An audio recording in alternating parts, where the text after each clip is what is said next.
Assalamualaikum warahmatullahi wabarakatuh.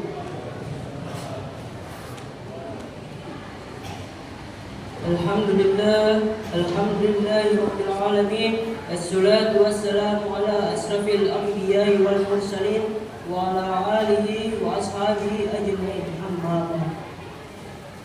Hadirin wal hadirat yang manusia takwa sama-sama dirahmati oleh Allah Subhanahu wa taala. Sebelum kita mendengarkan ceramah tarwih dan melanjutkan salat tarawih secara berjamaah, kami dari panitia Amal Ramadan akan menyampaikan beberapa informasi. Informasi pertama terkait Sabtukas Kota Amal Ramadan 1445 Hijriah kemarin sebesar Rp129.363.000. Adapun pemasukan salat tarawih sebesar Rp2.520.000 dan subuh sebesar Rp2.135.000. Jadi jumlah pemasukan sebesar Rp4.655.000. Jadi total Kota Amal Ramadan dari malam pertama hingga malam hari ini alhamdulillahirabbil alamin sebesar Rp134.018.000. Kami ulangi sebesar Rp134.018.000. Informasi kedua yang akan membawa konsumsi buka puasa untuk besok sore hari ke-21. Yang pertama, Mama Mia Ruja. Yang kedua, Mama Siti Hawa. Yang ketiga, Alam Haji Basri Listaluhu. Yang keempat, Haji Hasna Haji Basri. Yang kelima, Saharia Daeng Made. Yang keenam, Mbak Lili Mas Bambang. Yang ketujuh, Mbak Ayu Wali. Yang kedelapan, Mbak Eko Masham. Yang kesembilan, Hasnia Dahlan. Yang kesepuluh, Hak Jawati Mustafa. Yang kesebelas, Hak Norma Haji Saing. Yang kedua-belas, Hasna Haya. Yang ke-13, Martati Samsudin. Yang ke-14, Ida Rusli. Yang ke-15, Hak Ragia Alistan. Yang ke-16, Hak Sudan Nurdin. Yang ke-17, Hak Baria Dain Tojeng. Yang ke-18, Leo Kasma. Yang ke-19, Ani Nubu. Yang ke-20, Rusnia Isman. Yang ke-21, Fitria Kasman. Yang ke-22, Nur Aisyah Firman. Yang ke-23, Hak Ratna Mustari. Yang ke-24, Rahmatia Amir. Yang ke-25, Hak Nasiria Bahtiar. Yang ke-26, Hak Samsidar Kamarudin. Yang ke-27, Hak Adriani Aziz. Yang ke-28, Yusriani Sayyiduddin. Dan yang terakhir ke-29, Hak Hasna Haji Basri. Dan untuk informasi tambahan mengenai pengubahan jadwal buka puasa bersama Hajjah Rostini Haji Musidin pada besok hari tanggal 1 April 2024. Informasi terakhir dan akan membawakan ceramah tarawih pada malam hari ini yang terhormat Al-Ustaz Ahmad Ganawir SAG MAG yang akan membawakan pelaksanaan sholat imam tarawih yang terhormat Al-Ustaz Haji Abdul Rahman dan yang akan membawakan pelaksanaan sholat witir yang terhormat Al-Ustaz Wahyudi SPD. Demikian informasi dari kami, kurang dan lebihnya mohon dimaafkan. Akhirul kalam. Assalamualaikum warahmatullahi wabarakatuh. Kepada Ustaz waktu 15 menit.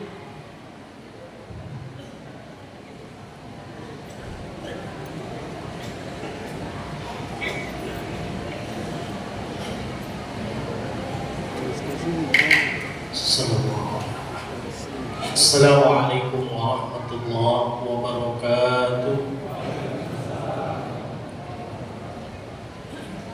Alhamdulillah, summa alhamdulillah, wassalatu wassalamu ala rasulillah Muhammad ibn Abdullah wa ala alihi wa sahbihi wa mawala amma ba'du.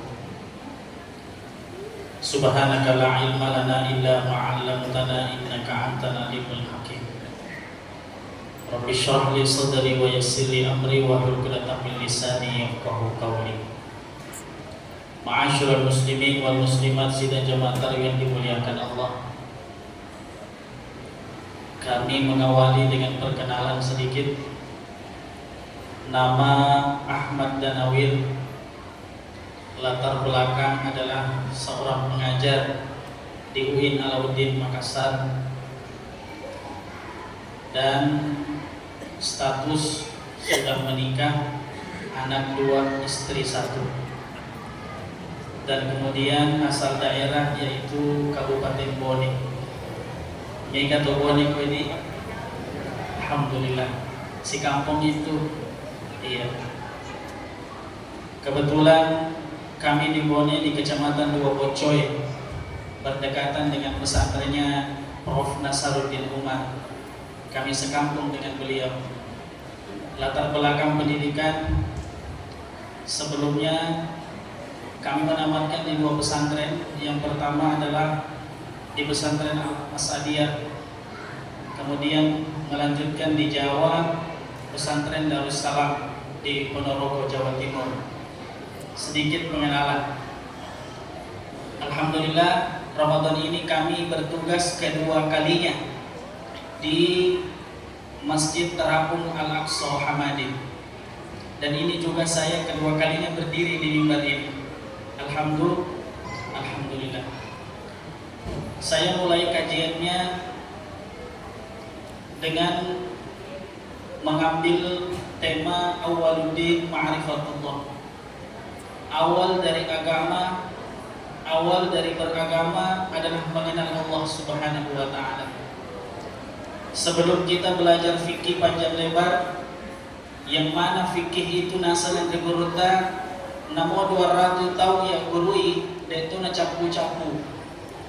Nasabak mega pendapat, tapi nareko ilmu hakikat tauhid, dia na berubah-ubah, tidak pernah berubah.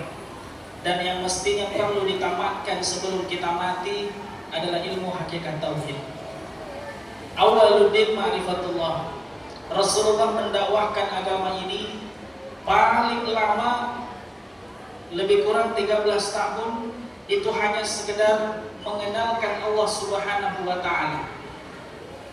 Oleh karenanya Allah Subhanahu wa ta'ala berfirman di dalam Al-Quran, "Man kana fi hazihi a'ma wa huwa fil akhirati a'ma wa adallu sabila." Barang siapa di dunia ini dia buta, dia tidak melihat akan kebesaran dan wujud Allah, wa huwa fil akhirati a'ma, maka dia pastinya pula di akhirat kelak nanti dia pun buta dan tuli. Wa adallu sabila, dan itulah sejelek-jelek jalan, sesesat-sesatnya jalan. Maka oleh sebab itu begitu banyak kajian tentang hakikat dan ma'rifah. Untuk mengenal Allah Subhanahu wa ta'ala, yang pertama adalah mengenal asal usul diri. Dari mana tubuh kasar dan tubuh halus ini? Dan kemudian yang kedua mengenal asal mula penciptaan alam semesta. Dan kemudian yang ketiga adalah mengetahui, mengkaji, mengenal Allah melalui sifatnya. Yang ingin sedikit saya bahas yang ketiga. Nasabah dari nomor sedi dan nomor 2 tisemanan nih. Yang ketiga ini mengkaji mengenal Allah lewat sifatnya. Allah Subhanahu wa ta'ala punya banyak sifat, tidak terbatas. Namun Andre Guruta dia mengkelompokkan ke dalam 20 pokok sifat, yang mana 20 ini sudah mewakili seluruhnya yang tak terbatas itu. Dan sifat 20 ini terpatri di dalam ucapan yang sangat penting bagi kita, yang sangat urgent bagi kita, ibu bapak sekalian. Apa itu? La ilaha illallah. Man kana akhiru kalamihi la ilaha illallah dakhalal jannah. Siapa yang akhir daripada hidupnya perkataannya adalah la ilaha illallah, maka dia masuk ke dalam surga.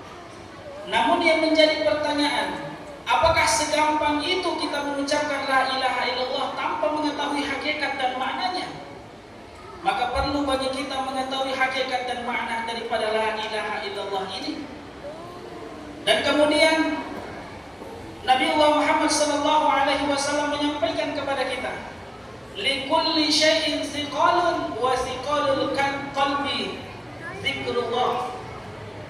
Setiap sesuatu ada pembersihnya, dan pembersihnya hati adalah zikrullah, la ilaha illallah. Inilah yang mestinya kita ucapkan. La ilaha illallah ini Bapak Ibu sekalian terdiri dari 4 kata. La ilaha illa dan Allah.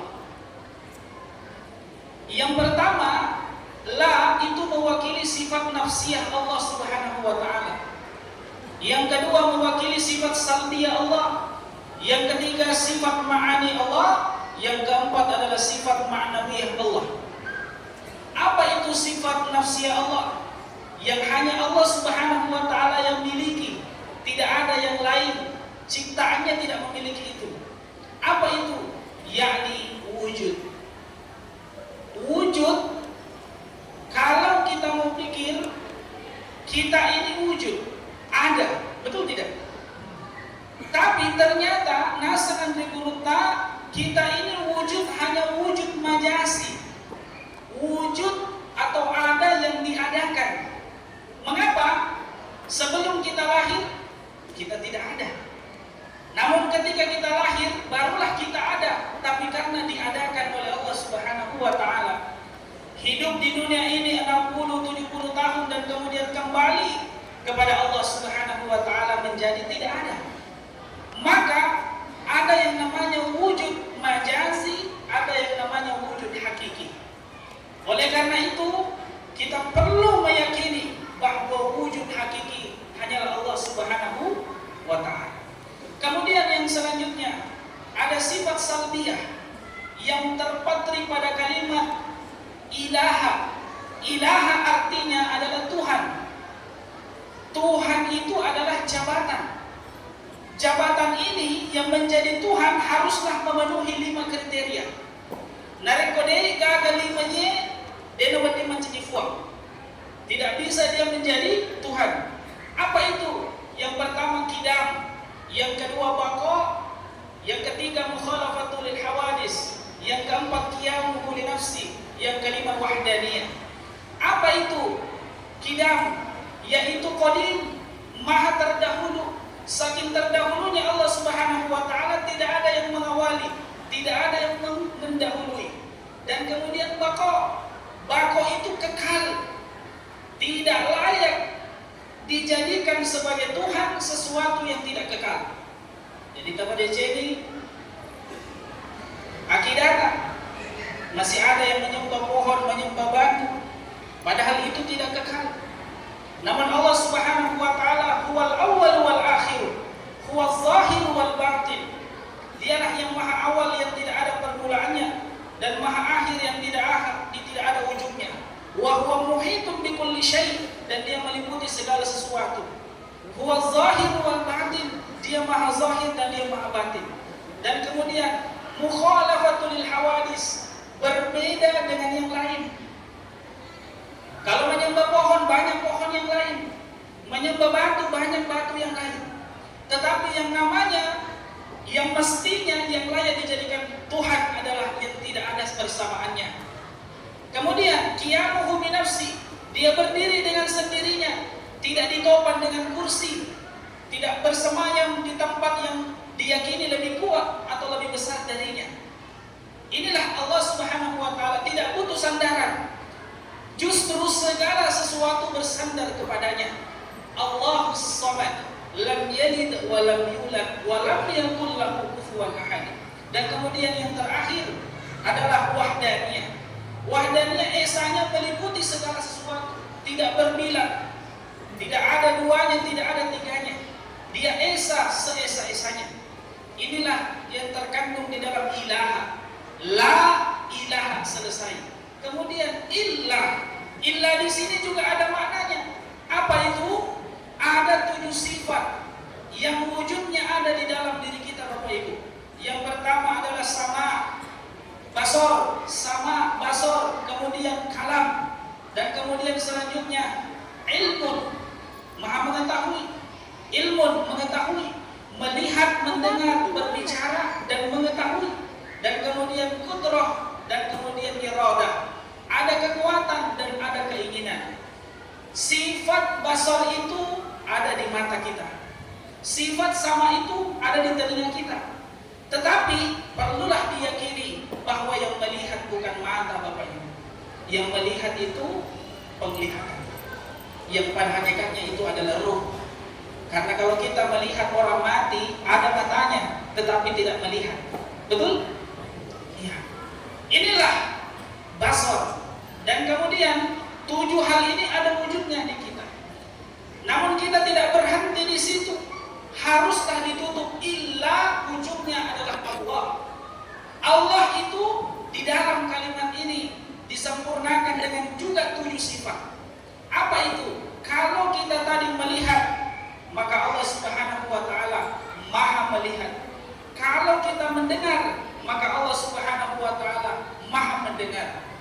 Dia adalah basirun, sami'un, kalimun, takallimun, dan kemudian alimun. Kalau kita hanya ilmu, tetapi ilmu pemiliknya adalah alim yang Maha mengetahui.